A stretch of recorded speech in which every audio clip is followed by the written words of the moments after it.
everyone, a really warm welcome back. Hope you're doing well and hope you're looking forward to getting back to hopefully a bit of a sense of normality. If you follow me on Twitter, you know that I had a bit of a frustrating time over the winter with the battery in this thing. So this is an EU6 engined T6 Caravelle from VW, and it's just over a year old now. It was one of the last T6s off the production line, and so it's done about 1800 miles, I guess, because it wasn't that long between when I bought it and when lockdown came in. And over this winter it was getting to the point where we seemed to be losing charge on the battery really quickly. So there was one example, for example, where I took it for a good run down the motorway, so a good 45 minutes, hour run, and it was fully charged. All the start-stop technology had restarted by the time I got home, and then a week later it was completely flat and needed jump starting again, which was absolutely crazy. Anyway, so there was something weird going on, and it was very frustrating indeed, because throughout all the lockdowns then I've been very careful to make sure that I'm taking it for a run every couple of weeks, not just to charge the battery but also to keep the DPF, the diesel particulate filter, nice and clear, because I didn't want my brand new lovely car, van, bus, didn't want my lovely bus getting the engine coked up or suffering through lack of use. So that was what was going on through lockdown, so I didn't understand what was going on with the battery. Anyway, it went into VW, they checked it all over, put it through their various cycles, and said it seemed to be coming out with a clean bill of health. So it was a bit of a mystery. I have a theory, because this is an EU6 engine. What that means is that actually the engine is smart, it has a smart alternator, and rather than keeping the battery as charged as it can be, it actually keeps it at about 80% state of charge, because this vehicle is also fitted with something called regenerative braking. So when you brake, normally all that energy that's created by slowing down, the energy that's created in the slowing down process actually usually is dissipated in the form of heat, so your brake discs and shoes and so on get hot. But in a regenerative braking system, part of that energy is actually transformed into electricity, which is then put into the battery to charge the battery up a bit more. So that's why the vehicle itself, through its smart alternator, tends to keep the battery at 80% state of charge, so there's enough capacity for any voltage coming surging in from the brakes to actually be received by the battery. So that means that the engine overall needs to burn less fuel, so it's much more efficient, and then it still leaves capacity for that energy to be coming in. So my theory, obviously, is hearing all that, then perhaps that means actually there's less capacity in the battery, so when a vehicle's sitting still for a long time, then obviously it's got fewer electrons to start with, and therefore it might perhaps go below the point at which it can start the engine more quickly than an old-fashioned conventional car, which would have started up with a greater state of charge on the battery. You know, that's no problem when you're driving around every few days using a car, as we did pre-pandemic, certainly for a lot of people, but I think perhaps this pandemic has revealed something about brand new technology and the way in which that works with the way in which we're living at the moment. Anyway, that's just a theory, but what I've done is bought a sensor. So let's have a look at the sensor and get it all set up and see what we can find out.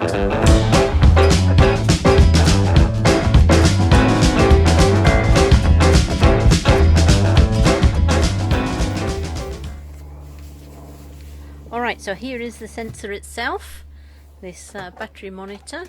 It's a random cheap Chinese import that seems to be flooding the market at the moment. Anyway, as I said, VW have given the bus the all clear, so there's no particular fault causing the issue which I've had. So what I really need is some data to see what's going on and to try and get a longer term picture as to what's going on, because of course I've checked for idiotic user error and there doesn't appear to be any. But I was finding the bus flat when I came to drive it. So today I'm going to fit this little Bluetooth battery monitor. There's an app that goes with it, so once it's installed on the battery, then I should be able to see on my phone what's going on with the battery voltage, so whether it's losing charge, and if it is, over what sort of time period. And when I've got the bus plugged into the mains, to the trickle charger and the smart maintainer, then I should be able to see what's going on with that and what's happening all together. Alright, and instructions.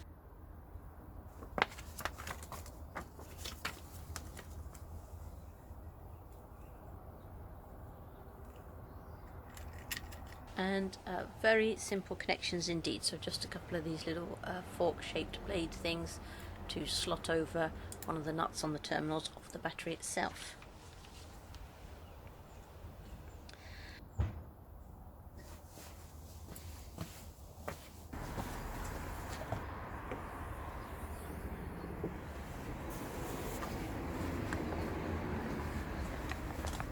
And the battery, I should say, has been attached to this smart charger and maintainer and conditioner and so on for a while, and it's reading 100%.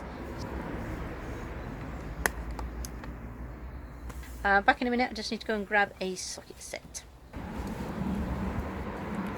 And of course my socket set has completely disappeared, so let's try this with a set of adjustable pliers. And incidentally, this smart charger and maintainer is the Noco Genius 3500, and that's rather clever because you can set it for different types of battery, so it can handle lithiums as well as AGMs and conventional wet cell lead acid batteries, which is rather clever. And the voltage looks okay. Incidentally, I do need to be a bit careful on this battery because the terminals themselves have got some writing etched into the top, which means I have to be very careful where I put the tip of the probe to make sure I've got proper contact, otherwise I get dodgy readings. So just a sort of note to myself there to watch out for.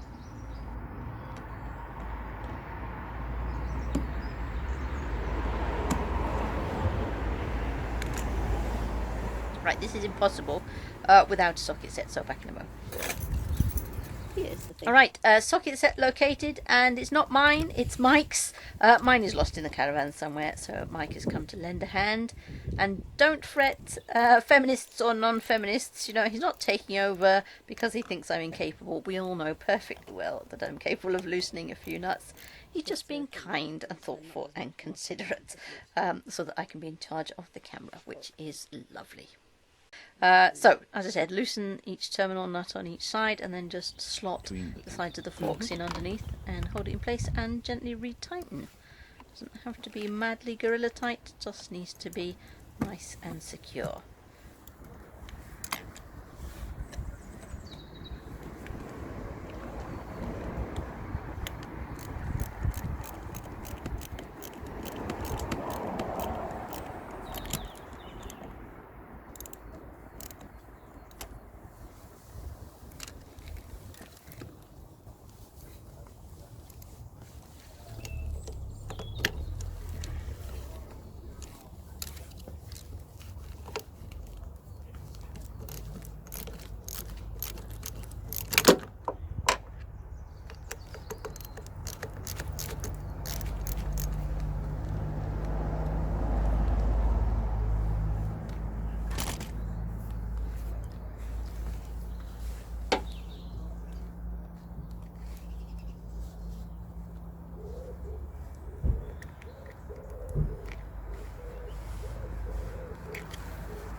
I'll pop a bit of self-adhesive sticky velcro onto here so that I can velcro the sensor on the top of the battery later on. So just to stop it moving around and to stop any tension on the cables themselves and to stop stuff scraping around. I feel like the surgical assistant.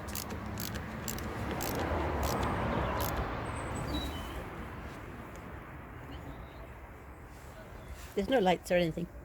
Okay. I just need to put the app on and see if it's picking anything up. Alright, that's the physical installation done. Let's have a quick tidy up, check the voltage again, check what we should be seeing, and then I will try and get a screen recorder running so that you can see me install the app.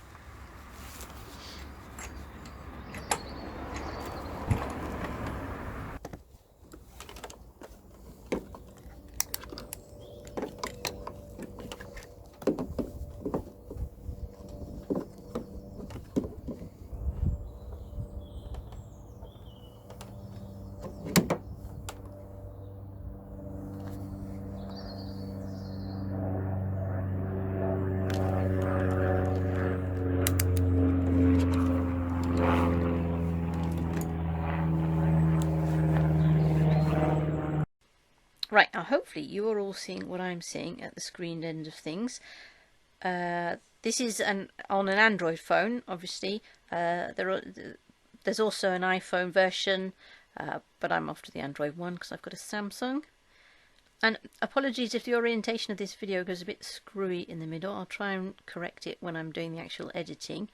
This app only seems to work in portrait, but seems to flick between the two a little bit, so that seems to be causing a bit of chaos. Anyway, hopefully in the edited version I will have not made you dizzy, so hopefully you're seeing a corrective version now. So this app is called BM2. Not sure that's the best acronym, but anyway, moving swiftly on. I've just downloaded it from the usual store that you use, and then check that you're happy with the permissions. Boom, it's found it. So it's connected already. I didn't need to do anything. It just found the sensor. Mind you, we do have very good Wi-Fi, so I'm stood outside on the drive right next to the front of the bus and right next to the sensor. So it was nice and close. And then this thinks the battery is at 12.67 volts. What did that voltmeter say a minute ago? Ah, yeah, 12.66, wasn't it? Good. Alright, so this is nice and close. Alright, so if I tap on this graph at the bottom of the main view of the app itself, then it goes into the more detailed mode. And you can see what's been going on. You get the time series data on a much wider graph. And then, of course, you can just arrow to go back to the main screen. So once this has been running for a few hours, then I'll come back and I'll show you what the detailed stuff looks like, because I don't know yet. Exciting. Alright, I should point out also that this app has other features with this sensor, so you can do a cranking test, which I guess just measures more data points in a shorter amount of time during the time that the engine needs to start up. I'm not sure it'll tell me anything particularly helpful like cold cranking amps, which you might need to know if you want to buy one of those jump starter packs. You can also do a charging test to see what the alternator's up to when the thing's running, and also the app logs data into trips in case you want a list of where you've been and how long the vehicle was used for and so on. And also I should say there seems to be an alarm function as well, so if you want the app to send you an alarm when the voltage dips below a certain level, then you can get it to do that, which is very handy for this exact use case, or it will be when I know what the minimum voltage is needed is to get this bus started, which I don't know yet. But for now, what I'm interested in is actually finding out what's happening in terms of charging and whether the battery then is holding that charge, and for how long, to see whether I've got some sort of, what's it called, parasitic current draw. So I'm going to connect up the charger now and leave that running for a week so that I can measure data points, a week or so, maybe 10 days, and then disconnect it and then leave it for the same amount of time to see what happens to the charge that's in that battery. And through the power of editing, of course, you will see that right now. Alright, so here we are a couple of days later, and you can see that the charger's done its job, so we're up to 14.47 volts, and here's what that pattern looks like if we click through into the more detailed data. And we can go back a couple of days since I plugged this in, so you can see that the patterns are actually different when the charger's doing just little boosters or some sort of conditioning. You can see exactly the point at which the battery monitor was switched on. Anyway, I'm going to leave this plugged in and charging for a week or 10 days or so and gather some data. And then I'm going to leave it for another week or 10 days or so completely unplugged from the charger, so just to see what the battery gets up to. But again, with the miracle of editing, you will see those results right now. Okay, well this is me from a couple of weeks later. Here are the screenshots of what's been happening. So now, slightly annoyingly, there's no way to actually download the data out of the app itself. Mike, who knows about these things, tells me that is quite a lot more complicated than just producing something which displays the data, so that is why this app presumably doesn't do that. It would be nice to load it into some sort of analysis problem. You can't do that. You can move a pointer along the data itself, so for each data point you can see the time and the voltage, but you can't export it to put it into some other program. Still, you know, that's okay for what I'm trying to achieve for now, and I guess it would be a lot more expensive if it had those extra features. So here's what's happening while the Nocco smart charger is plugged in, and here's what happened when I unplugged it. So 10 days worth of each. You can see that I did need to open the sliding door a couple of times because, you know, this was supposed to be a real world test and I needed to grab something from inside the bus. So that's what these blips are. But other than that, the battery doesn't actually look like it's losing charge. So just, you know, ever so slightly moving down in voltage, something like 0.01 per day, which isn't that bad at all, really. Alright, so that's the story so far, and I absolutely love this little sensor. You know, it's fantastic being able to get a little message from the car every morning to tell me that its battery is happy, and then I don't have to worry about whether it's actually going to start or not after all the fuss we had around Christmas time. Of course, it was cold, and batteries don't like being cold, but you know, this is a just over a year old vehicle. It's done what, 1800 miles, so it was absolutely ludicrous that I was in the situation where it was fully charged and then a week later it wasn't working. What I forgot to say at the beginning, of course, is that the first thing I did was check that I hadn't been an absolute idiot and left something plugged in. So, you know, I checked that the dash cam was unplugged. I checked there was no USB converters left in the 12-volt sockets, because they do draw a little bit of charge, some of those, because they've got transformers inside to step them down from 12 volts to 5 volts. Anyway, so I checked all that stuff, made sure I wasn't being an idiot before I phoned VW, because there's nothing worse than looking like a complete fool. But the situation was, you know, that, as I said, I'd driven it, and then a week later the thing wouldn't start at all, and in fact it wouldn't charge at all either. So that's the other thing I didn't say at the beginning, that what I did was try and charge the car up once it had gone flat, thinking it was some strange fluke and perhaps, I don't know, perhaps something. But it wouldn't charge at all. So, you know, I plugged it in for a couple of days and it would look like it was charging for, say, 5 or 6 hours. And then the smart charger, the Nocco Genius 3500 that I talked about earlier, would say fault. You know, your battery's got a fault, your battery's knackered. And I tried this for a couple of days thinking it was just very low. I mean, I was getting something ridiculous like 5 volts coming up on the voltmeter, which was ludicrous. That would infer a completely knackered battery. And it wouldn't take any charge. So I did something a little bit risky at that point. And, you know, this is what I did. So this is my situation. The usual disclaimers apply. If you decide to do this for yourself, then, you know, use your brain and work out whether this is right for your situation. Don't just do it because some random woman on YouTube said to do it. But what I did with this Nocco Genius charger, it's a smart charger and it has this mode on it called repair. So in the instructions it says it's just for lead acid batteries, and it's not clear whether that means any lead acid battery or just wet cells, or what exactly it means, and I couldn't find any other information. Now, the smart charger itself is okay for lithium, so I took it, I assumed, we all know what problems assumptions can give, but I assumed that it would be okay for any type of lead acid.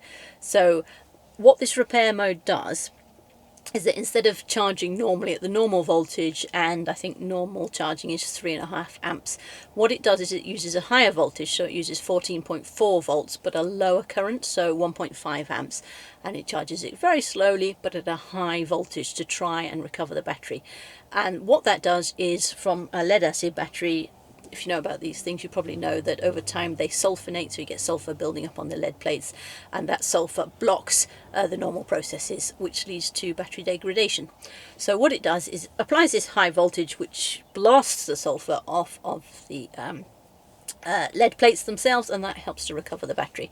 So given that my battery was knackered already and it was going into VW because I couldn't work out how to get it to charge, as a sort of last ditch thing, I did plug it into this repair cycle, and I ran that.